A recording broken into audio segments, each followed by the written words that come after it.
All right, everybody. Sorry about that. I think God gives us technical difficulties every now and then just to keep us humble. Just to remind us, hey, keep it together. All right, well, it's great to see everybody this evening. Got a good crowd tonight. Got a lot of kids tonight, which is awesome. We're so very thankful for that. We have some prayer requests and some announcements. We only have a few announcements tonight, but we have several prayer requests. So we're going to be going through those, and then we'll have a word of prayer. And then following that, we'll be dismissed to our classes in song by Brother Howard. All right, so as far as announcements, we'll start with these. Really the only announcement, there's a couple things on here that you should disregard. For example, we had a holdover from last week's, but the Lambert's trip, we already did that. So don't come here at 9 a.m. expecting a ride to Lambert's tomorrow. And then we have our grief class continues. Again, as far as I understand, we still have grief class this Sunday morning. There is soul winning class on Saturday at 3:30 p.m., correct? Okay, 3:30 p.m. We have ladies class is back up and running. All the ladies are saying how awesome that class is, so that's great. So if you're here tonight and you haven't been to ladies class yet and you're a lady, please enjoy. And then the big one, which we have some really good news about, we have Dry Bones coming up on Saturday, October 7th, and some of the area churches were kind of holding to the last minute and telling us who all is going to come and whether or not they're going to be here. But as it stands now, we have, including our congregation, 5 total congregations who are going to be present for the youth rally on Saturday, October 7th. And it's not too late. We might get a few more before then. So if you are a teen or you have a teen that would like to come, it's $15 a person. If that is prohibiting you, if the cost is prohibiting you from coming or your teen from coming, just let us know and we'll work something out. But it's going to be from 10 a.m. to 6 p.m. Taft Ayers is going to be our speaker. It's going to be a great time. And we are going to be in November, we're going to be honoring our veterans here at our congregation. There is a sign-up sheet. That's all it says. We're going to honor our veterans in November, and there is a sign-up sheet for veterans on the bulletin board in the lobby. Please put your name on that. Okay, so some prayer requests that we have tonight are, Jim Roberts is still in Millington Rehab. As you know, we saw Jim last week. Jim he's doing better. He can't wait to go home. He wants to be home, but they got him up, they have him moving, and things are looking positive for him to be able to return home. So let's just keep praying that continues. Maria Vinson asked for prayers for her, for their brother Malik. And then Yolanda Avery requested prayers for her aunt who is fighting cancer. And then Brenda's son, Devin, correct? I have that down correctly. Is still recovering from a car accident, so we're still remembering Devin. And then Terry Taylor is asking for prayers for his father-in-law, continued prayers for his father-in-law, and Barbara Norris is also asking for prayers. Barbara has an ongoing. I talked to her today on the phone. She has an ongoing health concern that they're not sure she's going to. She's basically saying, the doctors are saying, it's not necessarily life-threatening, but she's probably going to have it for the rest of her life. And some days she has good days, and some days she has bad days. Last Sunday was a bad day, so let's make sure that we're lifting Barbara up in prayer. She asked for that, so let's make sure we do that. Okay, so we'll go ahead and have a word of prayer, and then we will turn it over to Brother Howard. Yes. I'm sorry, I can't see it. You know what? In fact, thank you for reminding me about that because Nancy asked me to push it tonight, and I almost forgot. So you just saved me a whole lot of heartache. God bless. I appreciate that. We have the children's home coming very soon for a pickup. I have the exact date here somewhere in my notes, but it's not immediately in front of me. It's coming up pretty quickly. It is in October, near the beginning. What does it say on there? The 16th. The 16th of October. we are still missing a lot of items that they have requested. So please prayerfully consider going over that list. You should have some notes. There's also, I believe, a list on the bulletin board for you to check out. Check out what those things that we need are, and if you can donate them, it would be a huge, huge help to kids who really need them. So please consider that prayerfully. All right, thank you guys. Let's have a word of prayer, and we will turn it over to Brother Howard. Mighty God, Holy Father, Lord, we thank you again for this opportunity to study your word. Thankful for our teachers tonight, for our students, for all those who are here. God, I ask that you write in our hearts and on our minds your word and your will. We ask that you be with us always as we struggle to not only understand your will, but to live it. God, we ask that you be with all those that we have mentioned tonight, especially Barbara, who has asked for special consideration in our prayers. Bless her and be with the doctors who are working with her. Cure her, Father, if it is possible, and we know with you all things are. Bless us always. In Christ we pray. Amen. I believe in the new sheet it says that the soul winning class is at 10, but it's going to be 3 o'clock. That's what we had, last week and whatever. Anyway, I hope you can make it if you'd like to come. And we got one class left. So that's this Saturday at 3 o'clock. Living for Jesus, a life that is true, striving to please Him in all that I do, yielding allegiance, glad-hearted All right, well, the mic's up there. and free. This is the pathway of blessing for me. Oh, Jesus, Lord and Savior, I give myself to Thee, for Thou in Thy atonement didst give Thyself for me. I own no other master, my heart shall be Thy throne. My life I give henceforth to live, O Christ, for Thee alone. Oft we fail to see the rainbow up in heaven's fair sky, when it seems the fortunes of earth frown and pass us by. There are things we know that are worth more than silver and gold. If we hope and trust, we say, we shall have treasures untold. Sing and be happy, press on to the goal. Trust Him who leads you, He will keep your soul. Let's all be faithful, look to Him and pray. Lift your voice and praise Him in song. Sing and be happy today. Have a great class.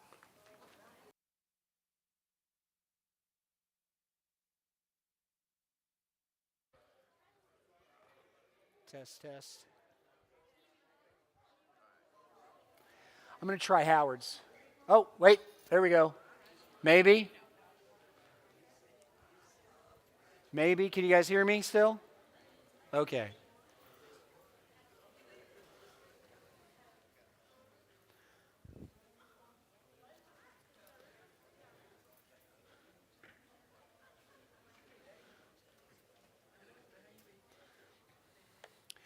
All right, everybody. Yay, we're up and running on the mic. Can I just stop for a second and say, just take a look around for a minute. This is a good crowd, y'all. Thank you for being here. You know what? I'm even going to go farther. This is an off-script moment. You guys ready for an off-script moment? We had 277 people last Sunday, and that's nearing a record for a certain chunk of time. And got a lot of people tonight. Had a good crowd Sunday night too. This is an exciting time to be at Millington. And I don't want you to think that because the numbers are growing and that services are bigger, that means anything from God except him telling us to keep going.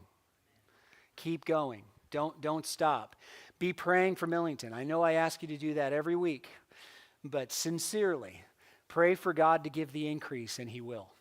So let's keep that in our hearts and in our minds.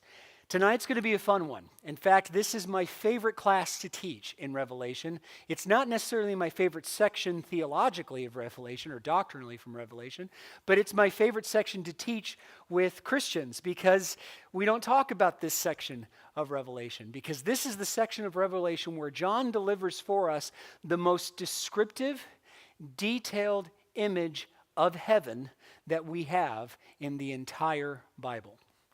This is where he describes what he calls the city four square. And this city, this heavenly Jerusalem, this new heavens and new earth, is where we get, his description is where we largely get so many of our sayings or lyrics from our songs concerning heaven. You ever heard of the pearly gates? That's from Revelation 21. Have you heard of the streets of gold? That's from Revelation 21. This is where John uses a great deal of descriptors to try and explain the impossible to us. How do you explain eternity to someone who lives outside of eternity and has never experienced it? You can't really. The way that I've said it before is that God trying to accurately explain heaven to you and I, who have never experienced it, is kind of the equivalent of trying to teach your German Shepherd calculus. It can't be done. Even if it's true and dogs are capable of understanding some words in English, which I think they are, I don't know how much of it is just recognition of sound or comprehension. I think there might be a little comprehension there. But does it matter how simplistic you make the lesson? Is the German Shepherd ever going to get it? Absolutely not. So, what do? When you're explaining something complicated and difficult to a small child, to say like a toddler, and they want to know how something works, and you know that they don't have the comprehension for the full, detailed, expert discussion of the workings of that thing, how do you do it? Well, you analogize. You give metaphor, you simplify, and you put it in terms that they can understand the best. And even then, they probably still aren't going to fully get it. That is John's task in describing what he saw. And I want to be very, very clear about this, because John is going to use a lot of metaphor. He is going to use a lot of imagery. He is going to use a lot of word pictures that he means figuratively to describe what he saw in reality. I believe that there are only two New Testament authors who got a preview of what heaven looks like, and one of them is Paul, and the other one is John. John here goes into greater detail. Paul doesn't even try. Paul in 2 Corinthians says, I saw, basically, he's saying, my friend, I know a man that saw, but he means himself, and he's saying, I saw things that cannot be described. And that's just, he says, too bad, so sad, I can't explain it to you. John at least makes the attempt to explain to you what he saw. We pick up here in chapter 21, verse 1, with a defining doctrine of heaven that I believe is intended to be taken literally. This is one of the few descriptors in John's description of heaven that I believe is a literal description. And it says here in Revelation 21, verse 1, then I saw a what? If I get the right pen here. Then I saw a new heaven and a what? And a new earth. Now, you might remember from our sermon on Sunday where we preached on heaven, and by the way, the reason why I preached on heaven on Sunday is because I'm preaching on heaven, teaching on heaven tonight. It's to kind of coincide and bookend each other. This one is more technical, a more descriptor of heaven, kind of a nuts and bolts conversation. But you might remember from our sermon on Sunday about heaven that I made the point, that my major point was that regardless of what you think you know about heaven or whether what you know about heaven is correct or incorrect, The Bible insists that heaven is a place. It is a real place with real dimension and real space, and it seems to have real time because it's talked about in temporal terms in the New Testament. This description of heaven kind of generally, but you need to get that under your belt, that heaven isn't a metaphor, it isn't a theory, it isn't a poem, it isn't a state of mind. Belinda Carlisle is wrong. Heaven is not a place on earth. It is a place beyond earth, beyond time, beyond this time and this space. But it does have its own time and space, just like this one. How do we know that? Because John describes it here. We're comfortable with this word, and remember what this word means, right? This word means up. Up. So what does that tell you? That heaven will have dimensions, directions. You'll be able to go, hey, look at that. It has dimension to it. Means it has shape. It's going to have forward, backwards, up and down. Y-axis, Z-axis, and X-axis. It's going to have all of that. Now, that's the one we're okay with. This one we find a little more troubling. What does earth mean? What does the actual word earth mean?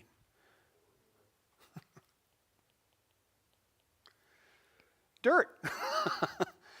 Brad over here works in landscaping down for Shelby Forest. You deal a lot with this stuff, don't you? Where you are moving dirt, or you could say technically you are moving earth, ground. Not only is it going to have direction, dimension, it's going to have what? Mass. Yes, it's going to have land. You're going to be able to walk around in heaven, and it's not going to be on a cloud. Tangible, exactly. This is something I've received flack for, and I've even been called, or at least implied to be liberal by some by thinking this, or progressive by others by thinking this. But I got to tell you, I don't define myself by those terms. I define myself by what is biblical or not. And the Bible seems, especially here in John, and he's not the only one that uses this language, seems to really demand that this be the picture of heaven that he saw, and that is this: heaven is a place, but it is also a planet. I think it's going to be round, just like Earth is round. I think it's going to have environment, just like Earth has environment. It's going to have atmosphere.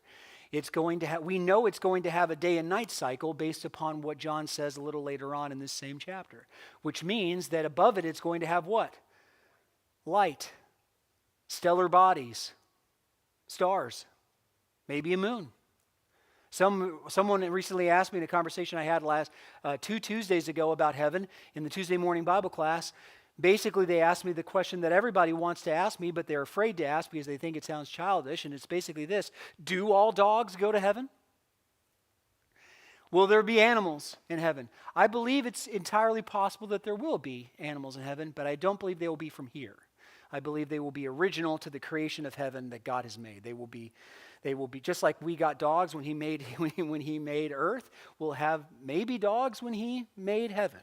It's the reason why is because heaven is going to look like earth, but glorified, but ramped up to a crazy degree.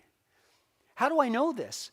Well, I take it from 1 Corinthians 15 as well as Revelation 21. You see, here's what Paul teaches us about the resurrection. We are given a body to live in heaven, designed for heaven, made for heaven. The way that he says it in 1 Corinthians 15 is he says this, that in order for us to live in eternity in heaven, the perishable must put on the imperishable. The mortal must put on the immortal. He even goes as far to use a seed or a kernel or an acorn to talk about how you take an acorn and you put it in the ground and you let it grow, and that acorn becomes an oak tree over time. But really, that oak tree, that massively glorified and magnificent, have you seen some really crazy looking oak trees? I have. They all came from the same place, an acorn, a seed, a kernel. And technically, that tree was that acorn, right? So just like you are now the seed of what is to come, it's going to be your body, the body you're in right now. It's going to be that, but it's going to be that body glorified like the oak tree is the acorn glorified. Well, what does this body have? What did Jesus' body have when he came out of the tomb? He had at least the appearance of a man. He had a head, he had a trunk, he had 2 arms and legs. He still had the wounds from his own crucifixion. And he was recognizable as Jesus. Well, Paul is telling us that that body that Jesus received and then we receive in our own resurrection is made to live in eternity with God. So that means if you're going to have legs in heaven, you're going to need them. If you're going to have arms in heaven and eyes in heaven and ears in heaven and a mouth in heaven, because don't forget, after the resurrection, Jesus takes meals.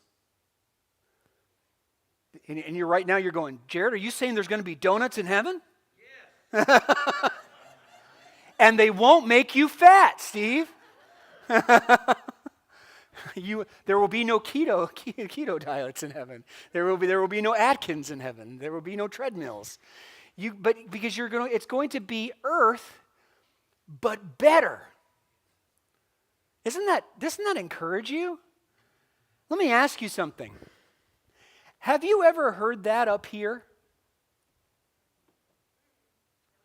Why not? The reason why we don't hear that up here is because we don't want to be wrong about heaven. We don't want to do a guessing game, because heaven, we don't know everything about it. We don't know exactly what it's going to look like. We don't know exactly what it's going to be like. We only get vague impressions of heaven. So because of that, because of the vagueness of the description of heaven, we've had a lot of preachers over the years who hedge their bets. But John doesn't want you to hedge your bets. John is telling you about heaven because he wants you to be excited about going there. I remember when my family told me we were going to Disneyland for the first time. And I had grown up hearing about Disneyland. And then when we moved to California, one of the ways that my parents got me to relax about leaving my friends behind in Washington State and moving to California was, Jarrod, we're going to be in the same state as Disneyland. And I went, Disneyland? And I had seen pictures of Disneyland. I had seen them. But in my head, the picture that I had didn't fully match up with the reality of it when I got there, because the reality was actually better. It was magnificent. It was awe-inspiring. If that's something if something man-made can do that, imagine what God can do. This is going to be the best place ever. So he says, I saw a new heaven and a new earth, for the first heaven and the first earth had passed away. This is what Peter describes as the melting of the elements. And the sea was no more. And you go, oh, so there's not going to be a sea. No, now we have our first metaphor. Here's why. Because he is referring to something he referred to earlier in Revelation when he talked about him being beyond the sea, or a sea of glass between the throne of God and his people. Remember what that sea represents. It represents the border between God and man. It represents the divider between God and man. As a quick reminder, C.S. Lewis himself picked up on this in his Chronicles of Narnia writing when he described his Jesus archetype, Aslan the lion, as being the son of the emperor across what? The sea. Because you can't get to him because he's out there, he's distant, he's mysterious, he's powerful. He can get to us, but we can't get to him. What is he saying when he says there's no more sea? Because he doesn't say, and there will be no seas. He says, and the sea passed away. No more separation. No more division between God and man. God is going to occupy and live in the same space that you and I live in. That's awesome. Is that the first time that's happened? No. Steve, where else did it happen? The Garden of Eden. Are you picking up on a theme here? John is actually going to use the Garden of Eden as his primary metaphor to describe this place. Because what happened in the cool of the evening in Eden? Adam walked with God. He strolled with God. You're going to be able to do that again. Think of what you'll be able to ask him while you're walking around looking at the birds and the trees. That's going to be awesome, right? And by the way, Eden had animals in it. Enough, I'm off my soapbox. Okay. He says, and I saw a holy city, a new Jerusalem. Why Jerusalem? Because that's where what is? The temple. It's where God dwells. So there's going to be I think there's going to be a planet, and on that planet there's going to be a city. And he calls it the New Jerusalem. He's not the only author to call it that. The Hebrew author calls it, you have not come to a place that cannot be touched. You know, a mountain covered in storm and smoke. But the heavenly Jerusalem, he calls it that. A holy city, a new Jerusalem, coming down out of heaven from God, prepared as a bride adorned for her husband. And I heard a loud voice from the throne saying, behold, the dwelling place of God is with man, He will dwell with them, and they will be his people, and God himself will be with them as their God. Very, very similar to Jeremiah's own words concerning this in Jeremiah 31, starting in verse 31, where the prophecy of the new covenant, and they shall be my people, and I will be their God. He will wipe away every tear from their eyes. Oh, here we go. Who's heard that? No tears in heaven, no sorrows given. Guess where that comes from? Revelation 21. But the song gets it a little wrong. Because the song says there's not going to be tears in heaven. But that's not what the text says. The text says there will be tears. It's just that what? He will wipe them away. He'll wipe them away. So any sorrow that crops up, God squashes it. Have you ever had somebody you love so much in your life that you find it difficult to be sad around them? Imagine what it must be like when you finally get to be with God, who you were designed to be with. The presence of God is going to heal all wounds. Let me tell you this.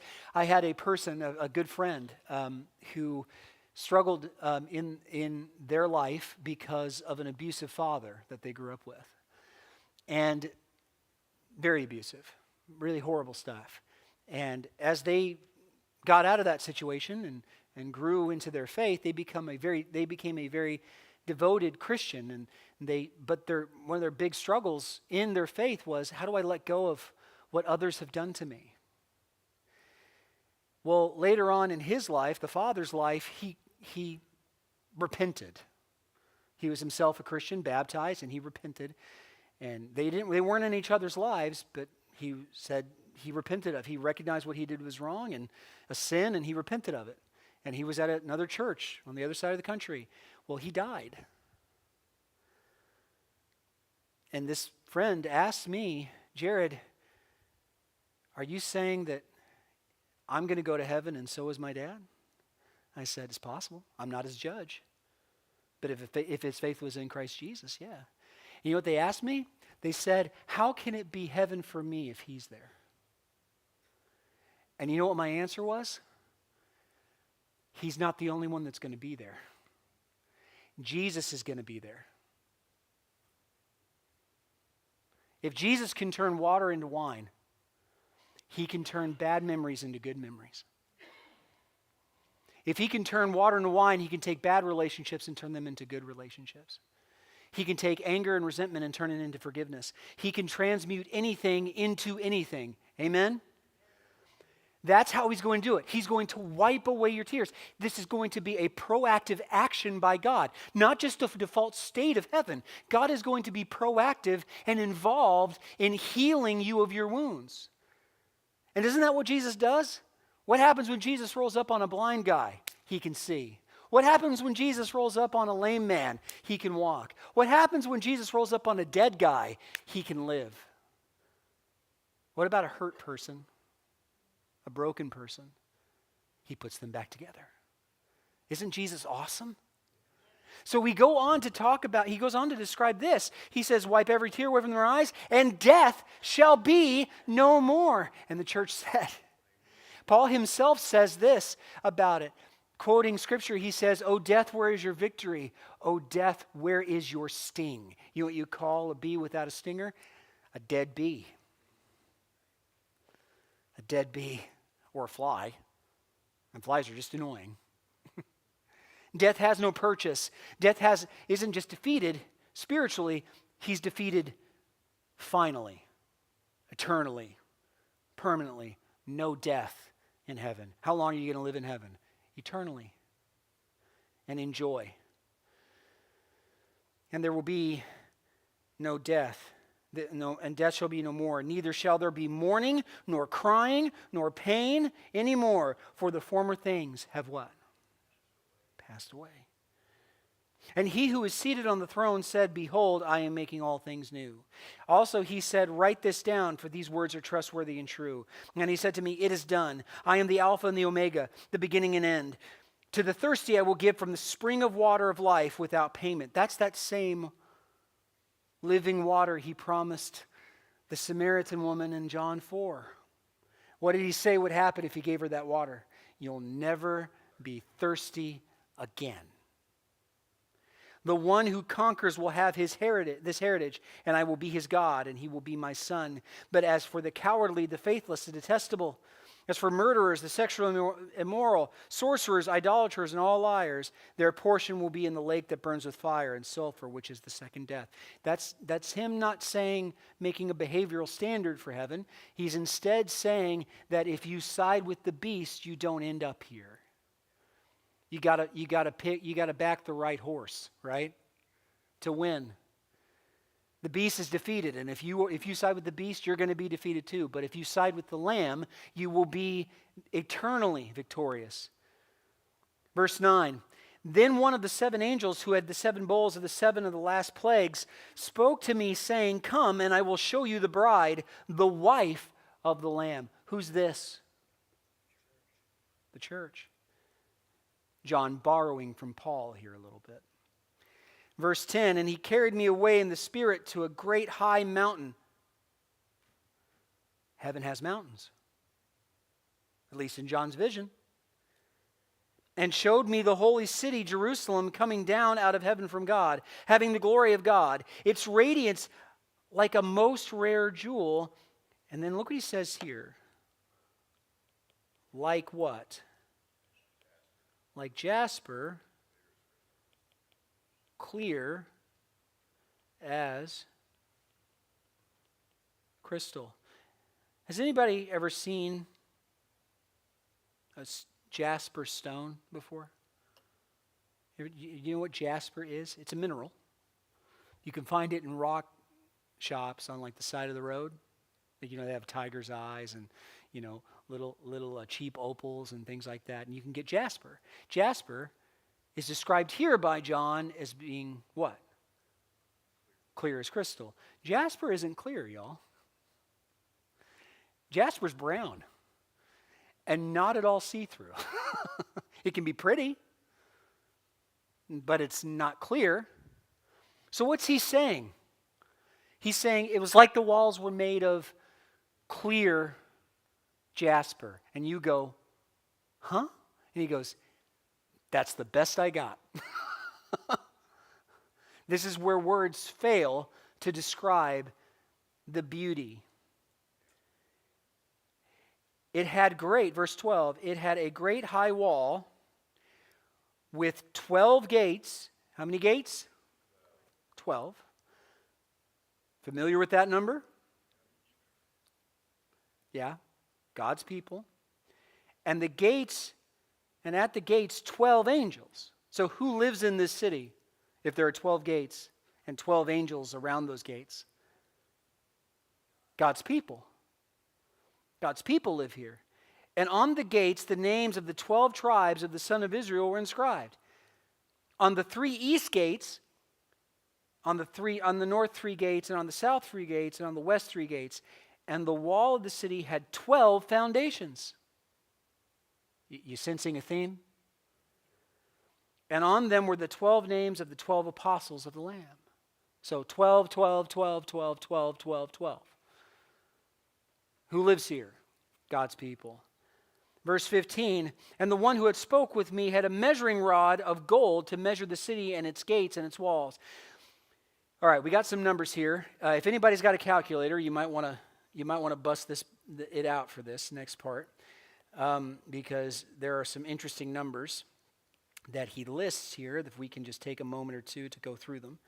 Okay, the city lies 4 square. What does that mean? A cube. A cube. So it's in the relative shape of a cube, or its walls are laid out in a relative square fashion, okay? Its length is the same as its width. And he measured the city with his rod. Now I have 12,000 stadia. Now, my footnote says that a stadion was about 607 feet. So does anybody want to, one stadion is 607 feet, and there are 12,000 of these bad boys. How long is that? 7 million. Okay, so what's that in miles? Say again? Okay, so Stephanie's footnote has roughly 1,500. I have roughly in my footnote, because numbers are weird, especially in foreign languages, 1,380 miles. But I like Steph's, so we're going to go ahead and say 1,500 miles. That's a lot. Is that anywhere near the normal size of the average major American city? How much bigger is that? It's like it would be, it's roughly 3,000 miles from coast to coast in America. Half that. How big is this city? As Trump would say, huge. Right? It's huge. It's the best. Okay? So that's how, okay, that is how it is 12,000, it is 1,500 miles long and 1,500 miles wide. Its length and its width and height are equal. Uh-oh. How many miles tall are these walls? Anybody who has Google, ask Google what the how high up the upper edge of the atmosphere is before you get into space. Cody, what's the highest you've flown? 22,000 feet. At 5,320 feet per mile. How tall is this? Say again, what do you have? What is it? Okay, 5,280 is a mile. How tall is the atmosphere? Did anybody find it?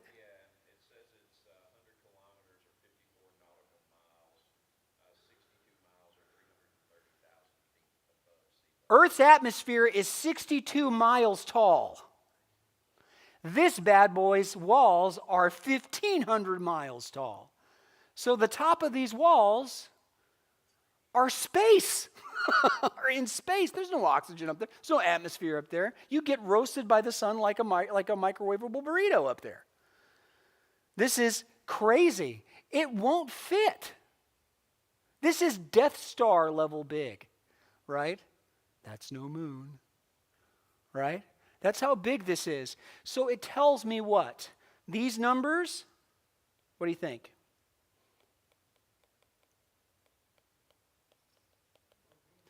Figurative. figurative, not literal, not meant to be taken literally, because it is so far. He's trying to describe a city, the size of which, can you even comprehend the size of a city like this? The size of a small planet? Yeah, I know. I mean, yeah, we're going to need the real estate, Lou. You're right. But the idea is that he's trying to describe to you, like I forget what it was. Somebody tried to figure out the volume of this cube, and it's insane. it's crazy. So yeah, it's effectively the size of a small planet. It's roughly, it's about, I would say that imagine the moon, how big the moon is. It's kind of roughly that big if you think about it. So this idea of it being that big is meant to be figurative because he wants it to be the grandest city ever thought of, ever even conceptualized. Then he goes on to describe it more. He says, the wall, verse 18, was built of jasper, while the city was what? Pure gold, like clear glass. Wait a minute. That one we know, right? Is gold clear? Nope. The foundations of the wall of the city were adorned with every kind of jewel. The first was jasper, the second sapphire, the third agate, the fourth emerald, the fifth onyx, the sixth carnelian, the seventh chrysolite, the eighth beryl, the ninth topaz, the 10th chrysoprase, I guess is how you say that. Yeah, the 11th hyacinth, the 12th amethyst. How many stones are listed here? How many stones were in the ephod of the high priest in the Old Testament? 12. What do you think that's referring to? This is, the high priest was the representative of who? God's people. So who's in this city? God's people. And the 12 gates were 12 what? Pearls. Guess where pearly gates comes from? Right there. He doesn't say pearly like they were pearlescent or looked like pearls. He said, they're pearls. Now, I don't know how big these gates are, but gates aren't small. Even small gates are pretty, you need a pickup to take them home, right? Okay? But imagine city gates of a city this big. How big must these gates be? And each one is made, all 12 of them are each made of a single pearl. I do not want to meet the clam that pearl came out of. That's SpongeBob big, right? I mean, it's crazy. So are these actual pearls? No, that's figurative. Just like gold being clear is figurative, and jasper being clear is figurative. And you go, wait a minute, Jarrod, are you saying that there's not going to be literally golden streets? There might be. Maybe there'll be gold in the adjective sense, or maybe they'll be shining like gold. I don't know if they're going. I don't know if the city's going to be literally this big. It probably isn't, because it's the size of a planet by itself. So this idea of the city being that huge with these massive details, he's trying to give you a picture. You guys ever heard the old-timey song, Big Rock Candy Mountain? Have you ever listened to the lyrics of the song, Big Rock Candy Mountain? It's supposed to be one crook describing to another crook what it's going to be like if we can make it to Big Rock Candy Mountain. And he says, whiskey spills down the rock in a stream, and all the cops have wooden legs. And I like this line, and they hung the jerk that invented work at Big Rock Candy Mountain. He's describing Big Rock Candy Mountain as what? Paradise. What's John describing heaven as? Paradise. Mind-blowing paradise. The city of the King himself. Here's a big one. Verse 22, and I saw no what? Temple in the city, for its temple is the Lord God Almighty and the Lamb. You don't need a temple to house God, because God just lives in the city with us. And the city had no need of sun or moon to shine upon it, for the glory of God gave it its light, and its lamp is the Lamb. Again, I think that's implying that there will be there's potentially some sort of day-night cycle, but it's not going to matter because God's glory is so bright that even when it's nighttime, it's daytime. Verse 24, by its light will the nations walk, and the kings of the earth will bring their glory into it, and its gates will never be shut by day. And there will be no night there. A lot of songs come out of this chapter. They will bring into it the glory and the honor of the nations. Nothing unclean will ever enter it, nor anyone who does what is detestable or false, but only those who are written in the Lamb's book of life. There's a registry. You ever heard this? My citizenship is in heaven. You can say that literally. There's a roll call. That means there might be we know there's an angel at each gate. So what are they doing? You walk up there and it's like, I'd like in, please. And they go, name? And then you get to go inside.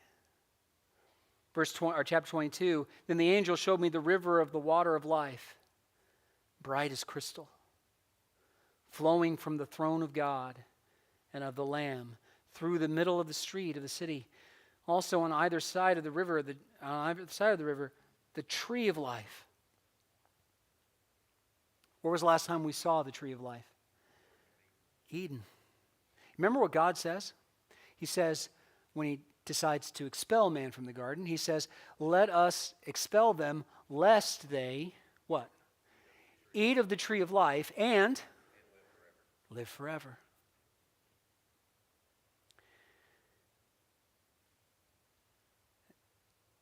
On either side of the tree of life with its 12 kinds of fruit, yielding its fruit each month.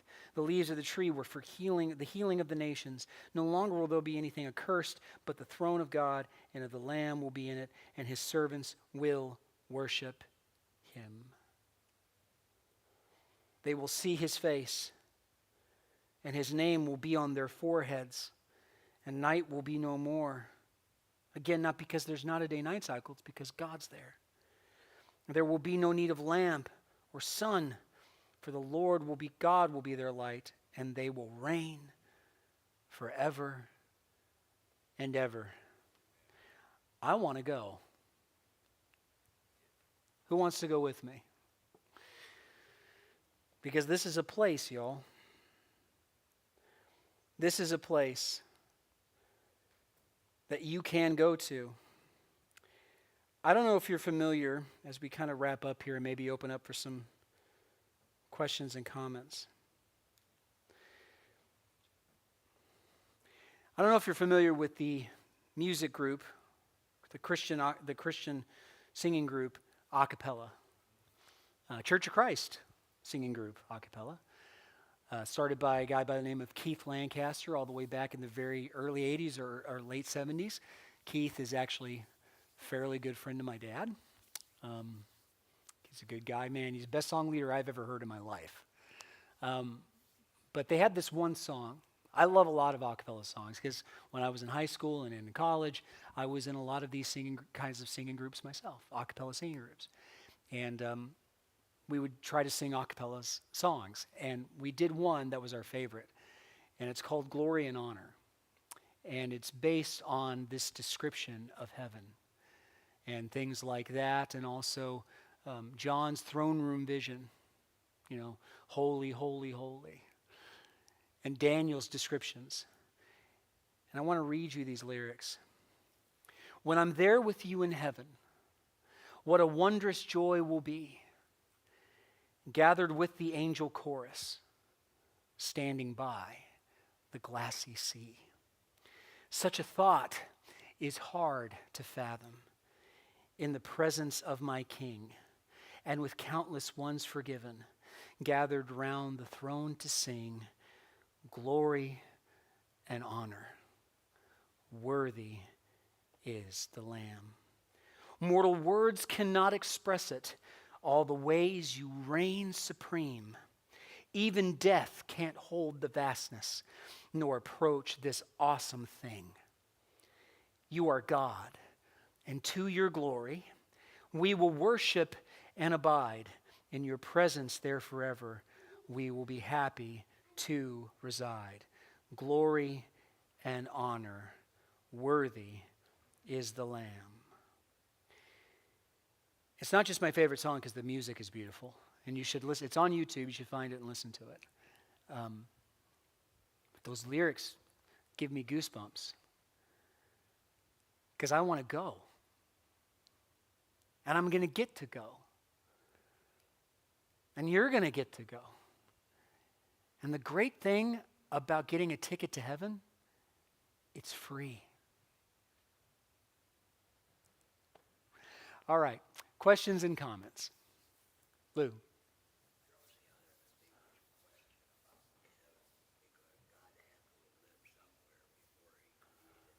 Well, yeah, you have to understand, for those of you who couldn't hear, maybe those of you watching online, Lou is saying, well, yeah, there has to be a heaven because God has to be somewhere. And that's true. That is true. The New Testament talks about God, heaven is, outside of this description, talks about God being in his heaven, God being in heaven. I don't know, but there was a time before heaven, because you have to remember when God created the heavens, plural, and the earth, that includes, that plurality of heavens in Genesis 1, includes the third heaven, which is the one we're talking about right now. Well, see, so here's where it boils down. He's asked, well, where did he live then? Well, there was no there to live. Because when he creates time and space, you can't even say, well, before that. There's no before. Because those are temporal statements. This is why your brain starts to hurt. Because the language breaks down. Because that's what's meant by the song. It is literally indescribable. I'll be honest with you. The answer here for this one, Lou, I have no idea. Yeah, you and I, you know what? Day one that we're both there, we roll up on him, we ask him. How about that? I've always thought of what he was referring to about the streets being like gold, Yeah. but then clear. If you think of very fine gold, 14 karat, 24 karat, if you polish it, Yeah. it's almost as though you can see It's a mirror, yeah. and I think maybe that's Yeah, for those of you who couldn't hear, Brad is saying that maybe the reference to the clearness of the gold is a language breakdown, just talking about how unreal, beautiful, and shiny it is. Heavenly gold. Ooh, cool stuff. Any other questions or comments? No what-if questions? Now's your chance. Lou?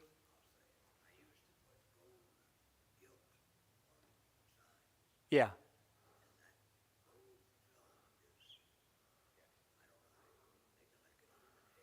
Oh yeah, it's incredibly thin. Yeah, I know. Yeah, Lou was saying that even as thin as like when you do electrolysis plating with gold, where they take like a small amount of gold and then use electricity to thin it out and cover a wide area, because it's the cheapest way to use gold. Because I don't know if you know this, but gold is really expensive. Even when you get it like like thinner than a human hair, you still can't see through it. it's still opaque. Yeah. But so obviously, I think he's describing something inearthly. Yeah.